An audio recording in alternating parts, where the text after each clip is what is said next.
Ah, Musta na kayo diyan mga solid ka-DDS, mga kababayan ko diyan 'no. Yung mga kapwa ko OFW sa saan man kayong bansa ngayon, magandang araw sa inyo, magandang gabi na, dito hapon eh. At medyo napapangiti ako rito sa kasama ko eh. Eh, niloko ako.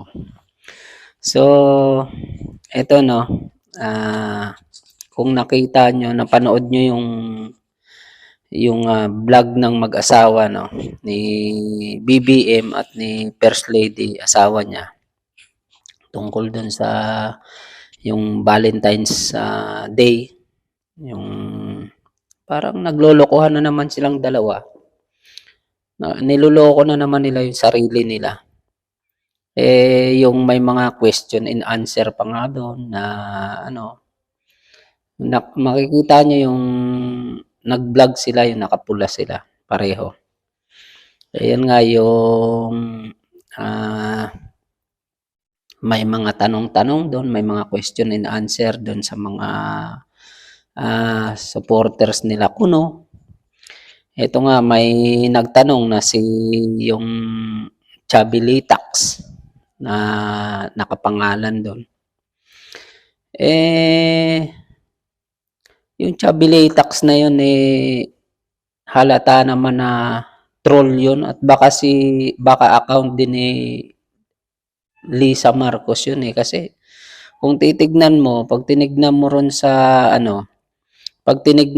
sa account niya, wala man lang followers, wala ring picture.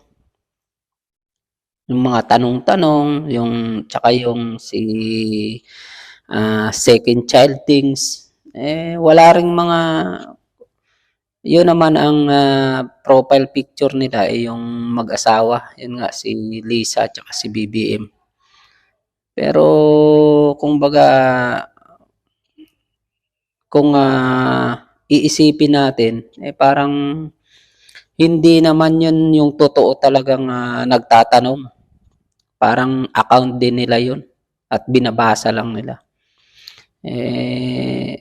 Parang niloloko lang nila mga sarili nila. Dahil alam naman natin ang tingin sa kanila ng taong bayan ngayon, no?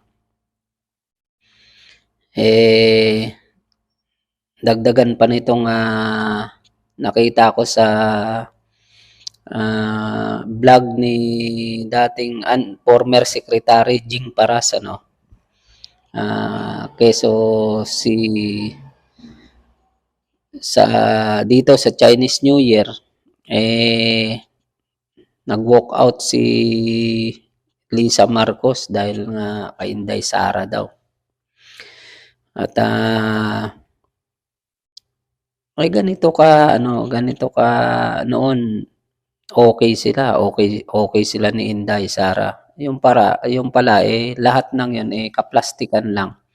Dahil simula't simula pala, bago pa nung eleksyon, alam na ng iba, nung mga nasa palibot ni Lisa, na ayaw niya kay Inday Sara. Itong si Inday Sara, si BP Sara, alam naman natin ang mga Duterte, hindi naman yan plastic na tao. At ito sa vlog nga ni ni Jing Paras, ni former secretary.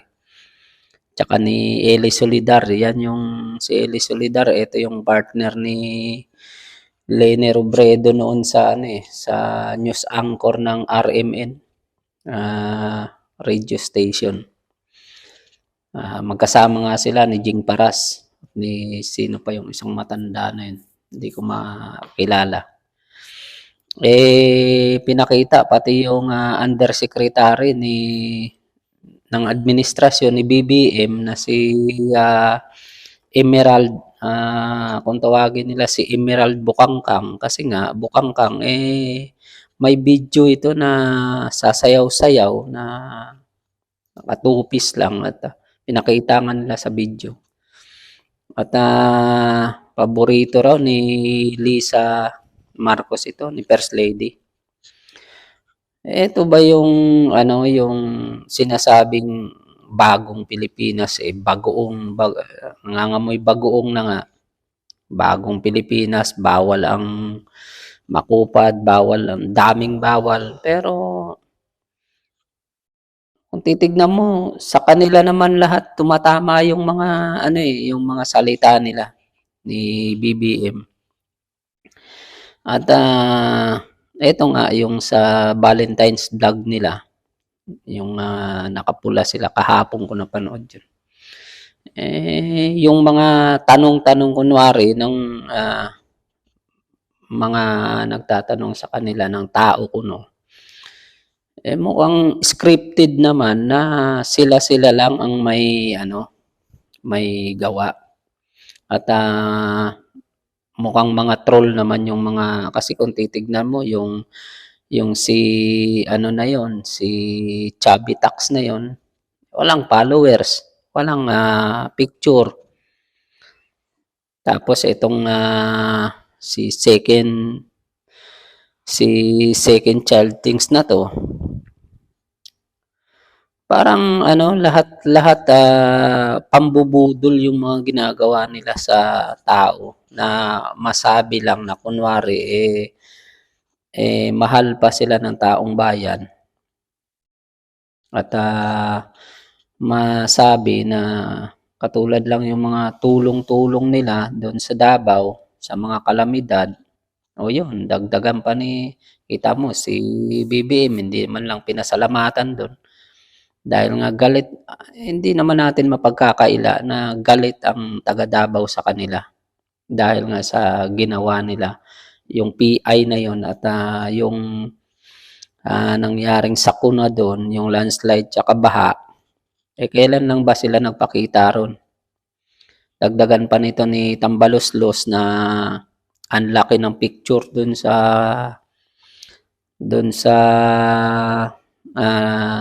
kinargahan ng mga itong mga relief goods. Ang laki ng mukha niya ron, ng picture niya ron.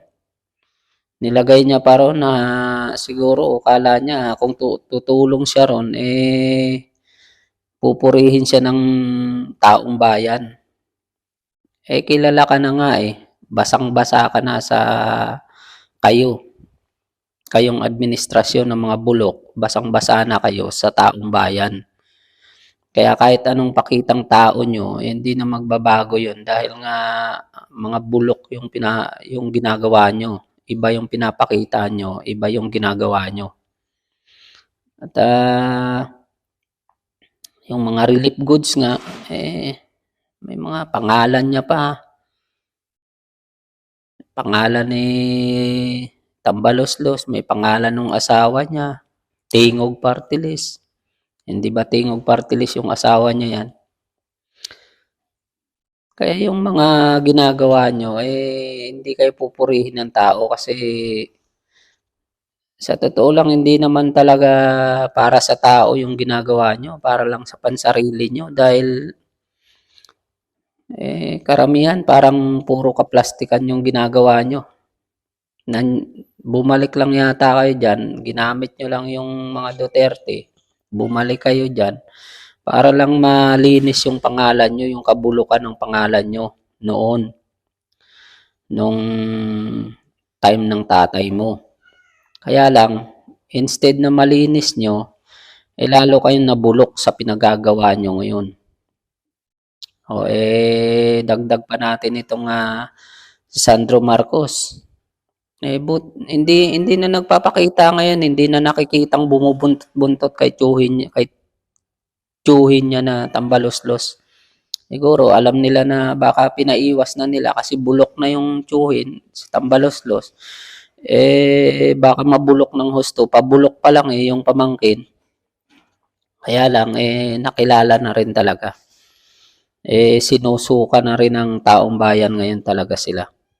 At itong katulad si Erwin Tulfo, na dati eh nakabuntot din lagi kay Tambaloslos. Kita mo yung inikot nila yung palengke na itlog yung ano, itlog yung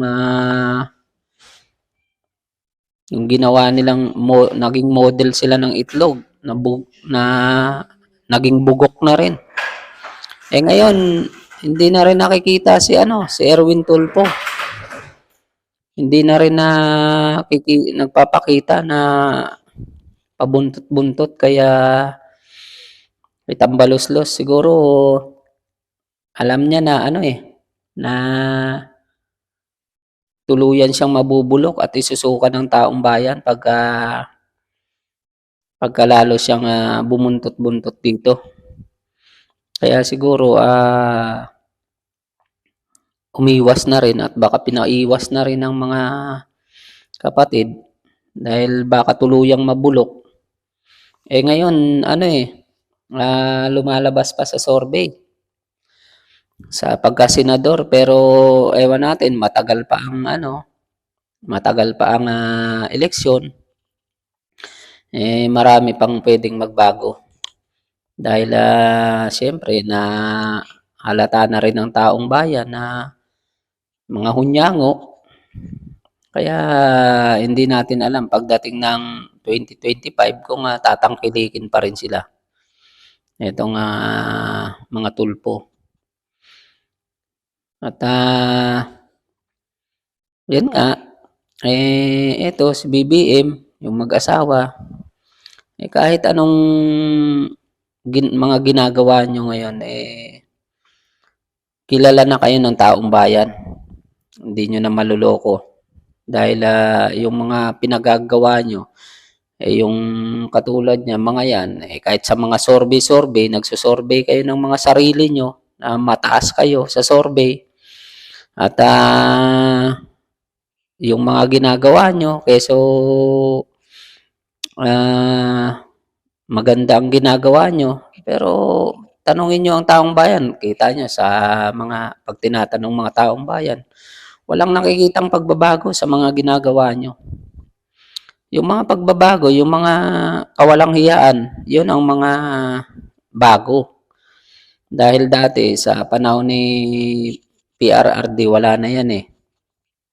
Kita mo na lang yung mga krimen ngayon, dumami na naman.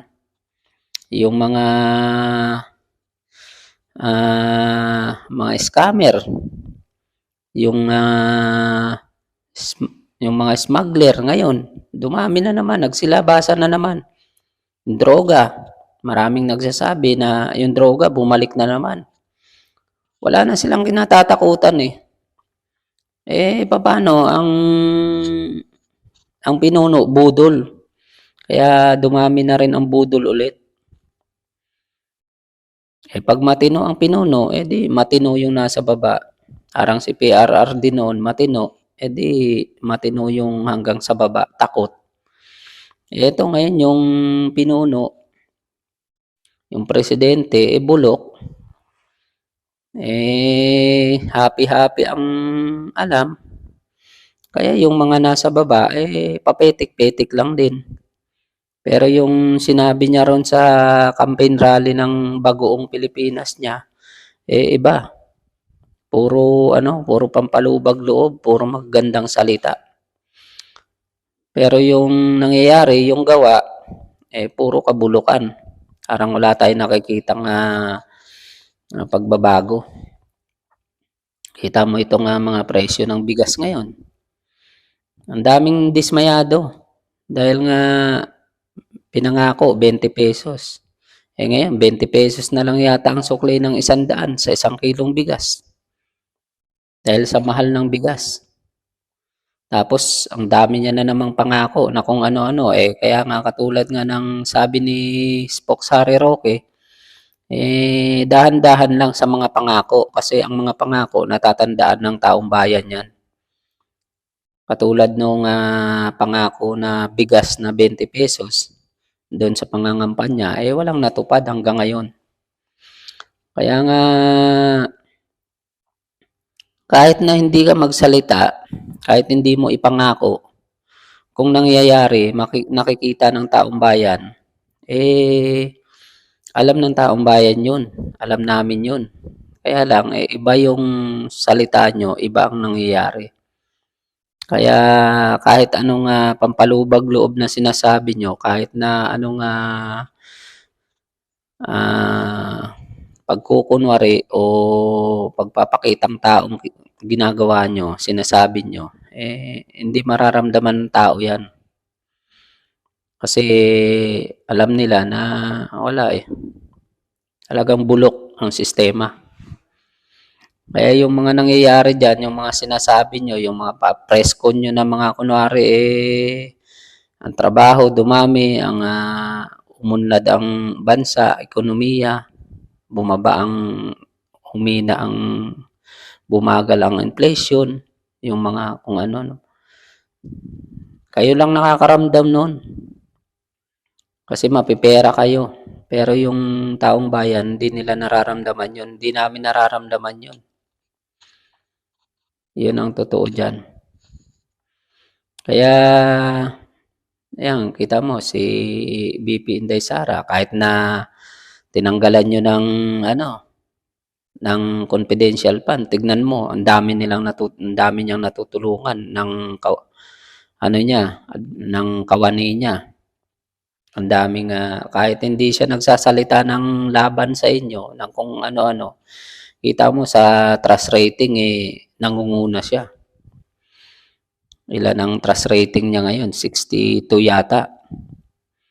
Etong si Pulburon, sumadsad. Naging 46 na lang yata. 46. Si Rapi Tulfo, 44. Hindi. Sorry. Si Mig Zubiri. Senate President. At si Tambaloslos, ang pinakauna. 28%. Pinakauna sa huli. Dahil nga bulok na bulok ang style. Kaya dagdagan nyo pa. Manira pa kayo ng manira. Siraan nyo pa ng siraan ng Duterte. Ang mga Duterte para tuluyan na kayong mabulok na parang mga kamatis na bulok na tinatapon na lang sa santabi. Yan. Gawin nyo yan. Tuloy-tuloy nyo yung kabulukan nyo. Huwag kayong magbago. Sa bagay, mahihirapan na kayo Kahit na sabihin yung magbago kayo, baka hindi na kayo paniwalaan ng taong bayan. Dahil sa mga ginagawa nyo. Iba na ang taong bayan ngayon Hindi na yung tulad noon na kaya yung bulagin sa mga kasinungalingan. Ngayon, iba na. Kaya parang mahirapan na kayo. Mahirapan na kayong bumangon para bumango ulit. Tuluyan na kayong bulok sa paningin namin, sa paningin ng taong bayan, ng buong bansa. Ayun lang mga solid kadides at mga kababayan. Ingat tayong lahat. At sa mga kapwa ko OFW, saan man kayong panig ng mundo, ng bansa ngayon, ingat kayong lahat. At basta gawin nyo lang yung trabaho nyo ng mabuti, mag-ingat kayo. At yun, manindigan lang tayo sa katotohanan, sa tama. Ingat.